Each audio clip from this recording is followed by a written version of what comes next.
Aziz görmən dostlar, yaxşımısınızlar? Şu tap huzuruңlarda boluyatqını izləyiş sağlam hayat programmasi. Kişilik hayatda biz hər xil səvəlliklər ötküzüşümüz mümkün. Amma ən sadır qilishqa tegishli bo'lmagan səvəllik dəl salomatlikka diqqət qilmaslik. Şununğa o'xshash izlash sağlam hayat programmamizda ko'rman do'stlarimizning har xil kasallikka bo'lgan ko'z qarashini cho'nqurlashtirish, kasalliklarning oldini olish, shundaqla uni davolashga bir kishilik to'kib qo'yishni asos qilgan sog'lomlik programmasi. Programmamizga Xinjiang Uyg'ur Avtonom rayonlik 3-xalq doktorxonasi alohida yordam qilgan bo'lib, ya'ni bu doktorxonadagi tajribasi mo'l kasbiy doktorlarni bizga har xil kasalliklar to'g'risida savol so'zlab berishga o'rinlashtirdi. Shu sababli Xinjiang Uyg'ur Avtonom rayonlik 3-xalq doktorxonasiga ko'pdan ko'p rahmatimizni bildiramiz. Xo'sh, undaqda sevimli do'stlar, bugungi programmamizdagi aziz mehmonimizni bir tanishtirib o'tsak.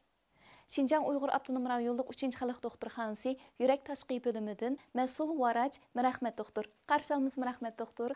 Yaqinqi zamonlarda qarasak, mushu yurak muskul tiqilmasi degan bir ang paydo bo'ldi. Ham bizga mushu so'z bilan birlikda bir xil andikish, bir xil ansirash tuyg'usimi tang mavjud bo'lib turadi. Chunki bu kasal ko'pincha vaqtlarda yuz bergan ama nurg'ulagan og'ir oqibatlarni olib keldi ekan shundaqku. Shunlashqa meningcha post do'stlarimizmi bunga bak qiziqadi. Siz bizga oldi bilan mushu yurak muskul tiqilmasi degan zot nima degan mushu to'g'risida bir azroq savat bersangiz. Buldu. Yürek muskul tıkılması tuyuksuz, tez surette yüz berdiğen adette allaqachon taysiman yurakka giribda bo'lgan bemorlarninki adette shu taysiman arteriya tomirninki tuyuksuz itilib qilishi sababidan shu yurak muskuliga uzun muddat qon yetishmaslikni keltirib chiqarib, oxirida yurak muskulininki o'lishini keltirib chiqardi. Bu xil kasal shu yurak muskul tiqilmasi deb ataladi. Undaqda yurak muskul tiqilmasi paydo bo'lishining sababi nimada? Yurak muskul tiqilmasi yuz berishining sababi nihoyat ko'p. Odatda bu xil kasalga giribda bo'lganning cho'qim tubki sababi asosida allaqachon taysiman yurak kasali giribda bo'lgan kasallar. Shu shunlashqa ba'zi bir sabablar tufaylidan bu tez suratda yuz berdi. Birinchisi haddan ziyada erib charchash. Odatda ig'ir emgak qilish, ig'ir narsalarni ko'tarib palampaydan chiqish, odatda ig'ir tanharkat faoliyatlari bilan shug'ullanish hamda uzoq muddat erib charchash qatorliq alomatlar shu yurakninki harakatini tezlashtirib, shu yurak qon yetishmaslikni texim ig'irlashtiradi. Ikkinchisi odatda kayfiyatning yaxshi bo'lmasligi. Odatda uzun muddat g'am yeyish, achchiqlanish, qo'shilash, hissiyotlanib ketish qatorliq shunday sebepler tüpeyilden hem şu yürek muskul tıkılması yüz berdi. Üçüncüsü haddidan ziyade tamak yiyish, haddidan ziyade to'yib ketish bunday hatta. Yani tamakni qisqa vaqt ichida nihoyat ko'p miqdorda yuqori may qatlami bor shunda yemeklarni yegandan keyin qondagi mayning miqdori nihoyat tez suratda eshib allaqachon taysiman yurak kasaliga giribdan bo'lgan bemorlarninki şu tuyuksuz tomonun itilib qilishni tezlashtiradi. To'rtinchisi odatda şu havo klimatininki tuyuksuz o'zgarishi. Ya'ni şu sovuq havoninki odamga bo'lgan g'idiqlish. Odatda şu havo bulabmi Urumchining havosini hammalar bilamiz. Odatda tuyuksuz buguni issiq bo'lgan bilan tuyuksuz havo sovib ketadi. Havo sovib ketgan zamonlar odam badanininki ishga ajratini o'zini tanshish miqdori nacharlashib ketadi. Shunda taysiman yurak kasali va bemorlar tez suratda tomir etilib qoladi. Undan beshinchisi qavziyat kasali bor. Shu qavziyatni alohida ta'kidlashimizga sabab bu ko'pincha odamlarda bor. Bularni shu o'ttira va yashinib qolgan bemorlarninki qavziyat kasaliga yaxshi diqqat qilmasa, vaqti-vaqtida davolatmagan avvalosida odatda cho'ng tartib ravon bo'lmay, cho'ng tartib qilgan vaqtda tuyuqsiz kuchayish odatda tez suratda yurakning to'xtab qolishini yoki shu yurak tomirini itilib qo'yishni tezlashtiradi. Undan boshqa tamak chekish, haddidan ziyada aroq ichish. Bu ikki xil nachar turmush odatda allaqachon shu taysiman yurak kasali bemorlarninki shu tomirninki qatlamidan may qitishni ilgirlashtiradi. Bunday bo'lgandan keyin tez suratda shu jiddiy xarakterli yurak muskul tiqilmasini keltirib chiqaradi. Undaqda Mirahmat doktor sizdan bir so'rab baqsam, biz odatda taysiman yurak kasali giribdor bo'lgan kishilarni, endi yurak kasali deymiz, uni bilamiz odatda doktorxonaga berib tekshirishlar chiqadi shundaqku. Bu shu kishilik turmushimizda nurg'ulg'an do'st Buradarlarımızmı tuyuqsuz şundaq vafat bo'lib ketgan ahvollar yo'liqimiz nima bo'pti desa, yurak muskul tiqilmasi bilan deb. Endi mushu kishilar sizningcha balki mushu allaburun tajsiman yurak kasallik giribdor bo'lgan, ammo o'zi bilmaydigan holatda shundaq yurak muskul tiqilmasi sababli olamdan o'tgan bo'lishi mumkinmi yoki Odatda shu tuyuqsiz olamdan o'tib ketishningki odatda 90% sababim shu jiddiy xarakterli yurak muskul tiqilmasi sababidan o'lib ketadi. Odatda buningki alomati jihati aytgan vaqtda asli alomati yo'q emas. Uning ustiga shu jiddiy xarakterli yurak muskul tiqilmasi yuz berishdan burun, bir ish kun burun yoki bir ish kelibdi burun buningki bir oldingi alomatlar ko'rilishga boshlaydi. Bo'libmi masalan burun yurak sanjiqi bo'lgan kasallar bemorlar bo'lsa, yurak sanjiqi shu vaqti uzraydi. Masalan burun 5 minut atrofida og'riyotgan bo'lsa, balkim 10 minut, 20 minut atrofida og'rishi mumkin. Endi har kuni yuz bergan qitim soni jihatdan ko'payib ma'lum. Ondan boshqa aramasa yoki ba'zi bir o'zi burun yeyotgan dorilarni yesa, bu og'riq pasaymaydi. Yana bir qism burun og'riq bo'lmasimi, shuna bir kun yoki bir kelibdi burun tuyuqsiz og'rib, endi og'riq vaqti bir qadar uzun, endi armaga avalasida ancha asli kelmagan bemorlar cho'qim tez suratda diqqat qilish kerak.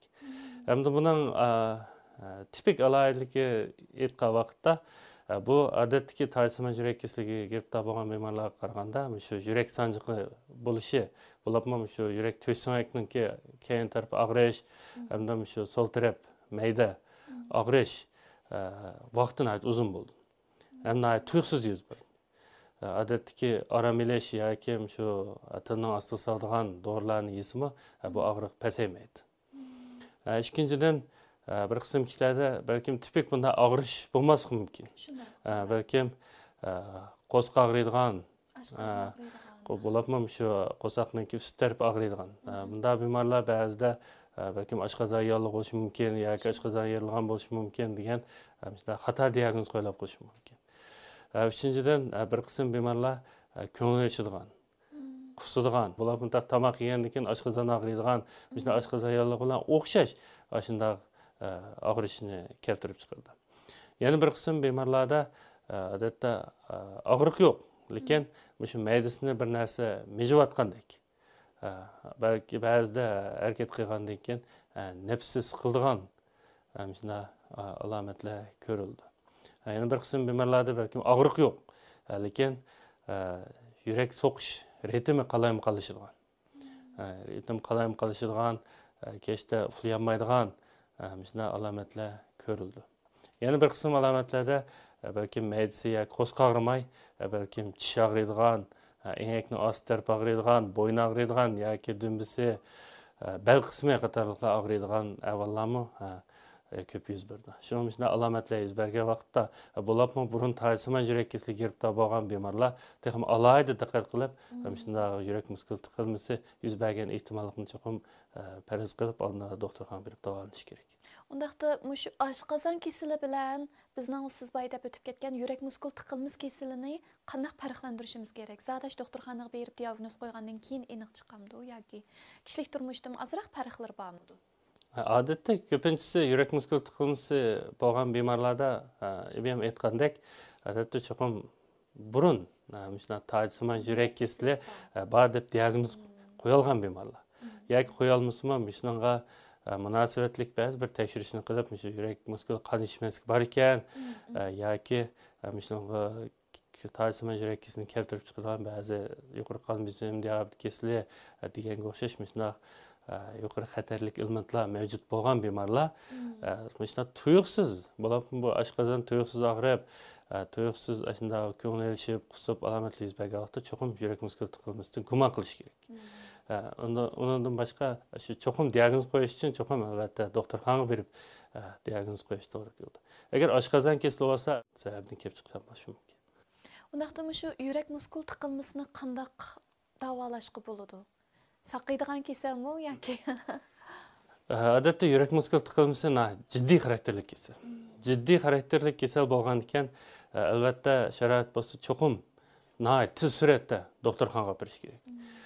Odatda vaqt degan hayotlik deymiz, dal shu vaqt ifodalanadi. Yani onun oltun vakit adette şu ağrı tutup yürek muskul tıkılması 100 bergen vakitte adette 90 minut. 90 minut içinde eğer doktorxana apara alsa, şu 90 minut içinde nəhayət tez surətdə adətdə şu tacisiman tomunu kengərtiş, tacisiman tomunun şirki qetib qalğan qan nöqtələrini iletiş yoki zörət yapılğanda törükseliş qatarlıq usullar arqılıq adətdə hayatını qutqazğandan başqa şu yürek muskullarınınki ölüp ketken dairesini kengərib ketişini aldın ağın oldu. Hem de yüreknin iqtidarını vaqtida saqlab qalğan oldu. Hem keyinki davalaş üçün asas yaratqan oldu. Adette 90 minut içinde eğer doktorxanaga apırıp bolduğanda bolapmışda şaraiti var. Doktorxanaga apırıp bolamsam, şu adetki doktorxanada birinciden şu karvatda tinch halatda yetiş, yürek soqışı, yürek hareketi qatarlıqlarını ko'zish aparati orqali kuzatish, andan qon besimini kontrol qilish. İkinciden eğer ağrıyotgan bo'lsa, ularga og'riq to'xtatish to'g'risi, tinchlantirish ukoli qatarliqlarni urish kerak. Üçüncüden tomur kengaytiradigan dorilarni, qon ketishini oldini oladigan dorilarni berish orqali shu tomurning ichilishini ilgari surish kerak.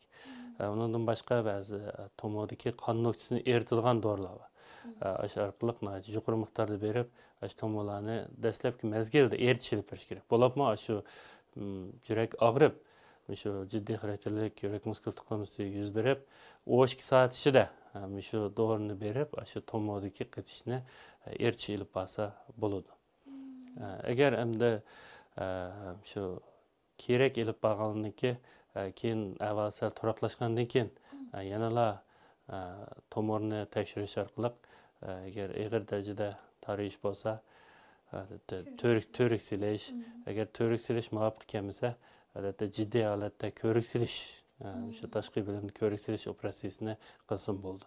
Demek, eğer biz etrafımızda şundaq yürek muskul tıkılması, ciddi karakterlik yürek muskul tıkılması yüz bergen ahvalasida en tez surətdə yani ciddi qutquzuşqa telefon qilishimiz kerak şundaq o. Şu doktorni saqlığaş, andan keyin jimjit azadi muhitda. Eğer doğrular bolsa bemorning darhol doğrusunu yegizish, andan keyin aş doktorning kelishini saqlashimiz kerak. Bunun içindeki en muhim halqa vaqt meselesiga şundaq o. Şunlaşqa hamda bu yerda dostlarımızga bu yerda bir müracaat qilsak, mush yo'llarda masalan ciddi qutquzishning mashinasini ko'rgan vaqtimizda mayli mashina haydayotgan dostlarimiz bo'lsin yoki mush piyoda minayotgan dostlarimiz bo'lsin, cho'qim ciddi qutquzish mashinasiga amal bor yo'l berishimiz kerak. Chunki bu haqiqatan bir jonni qutquzish bilan munosabat tikish bo'lgandan keyin intayin muhim ham jiddiy ilib berilgan bir ishga shundaq-ku. Xo'sh, undaq bo'lsa biz bayaqi suhbatimizni davomlashtirsak, yurak muskul tiqilmasi degan siz bayda o'tib ketgandek bir xil amli jiddiy xarakterli kasal bo'lgandan keyin, meningcha bo'lsa, uning oldini olish intayin muhim shundaq-ku.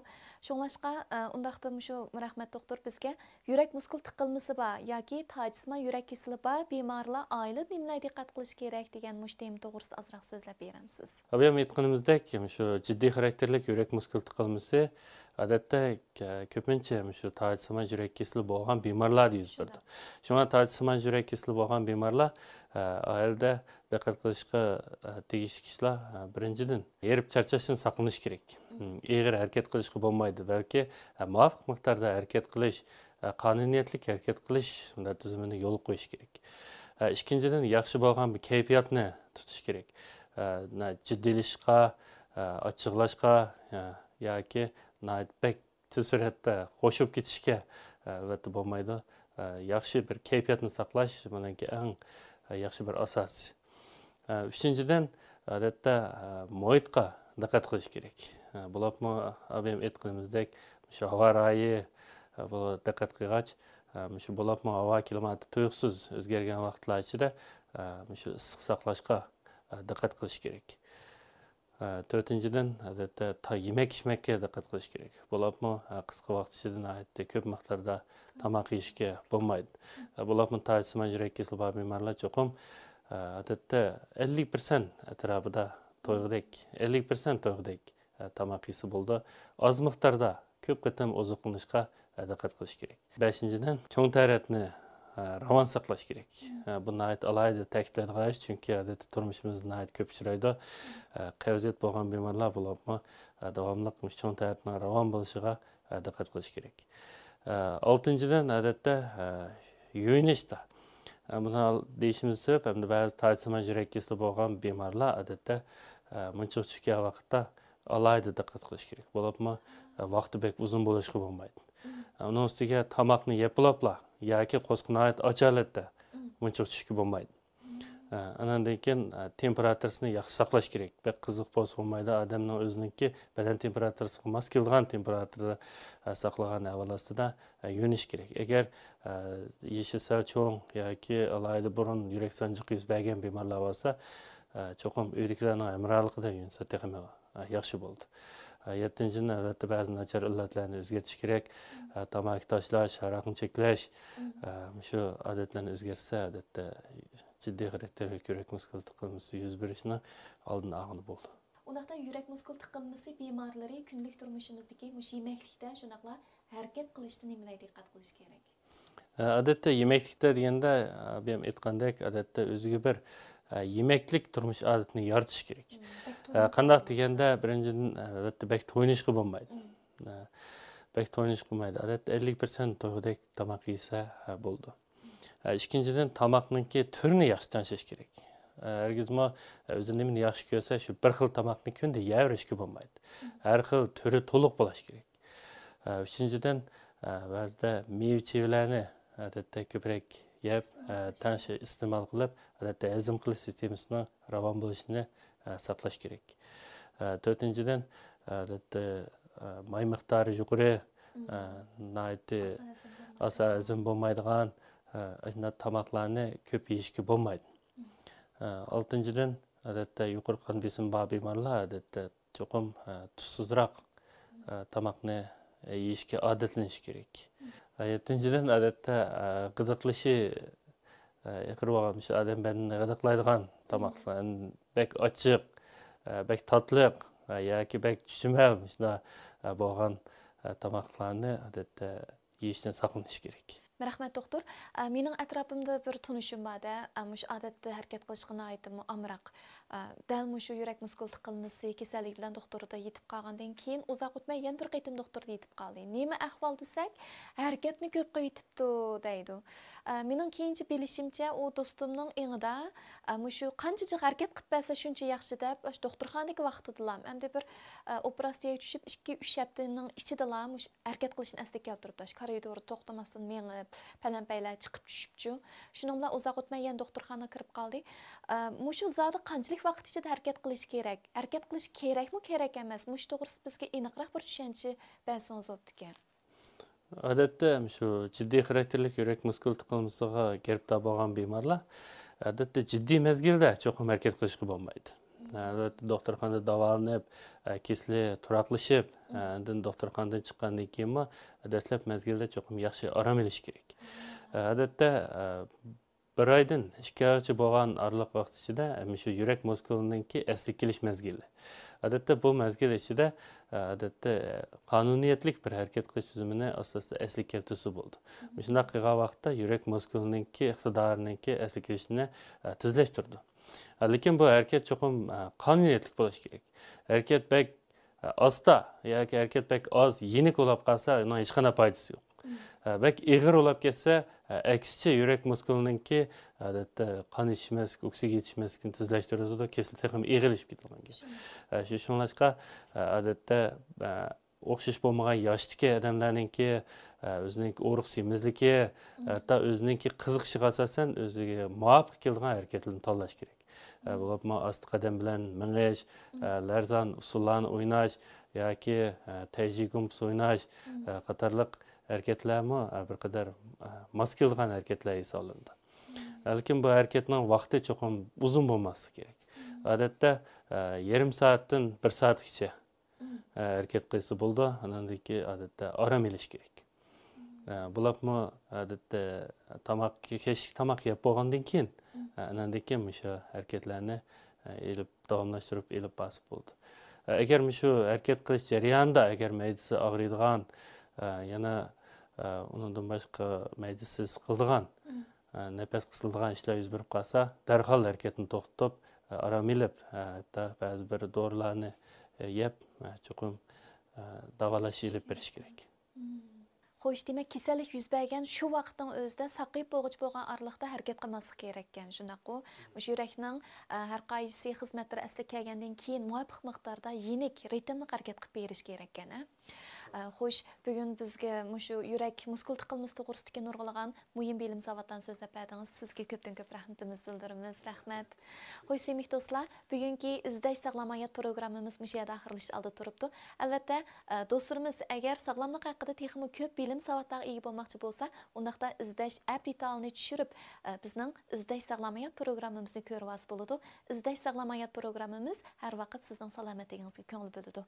Undaqda sevimli do'stlar, kelak sondagi texmo mol mazmunlar do'stlarimizni kutib turibdi. Undaqda kelak sonda ko'rishaylik. Xayr xo'sh.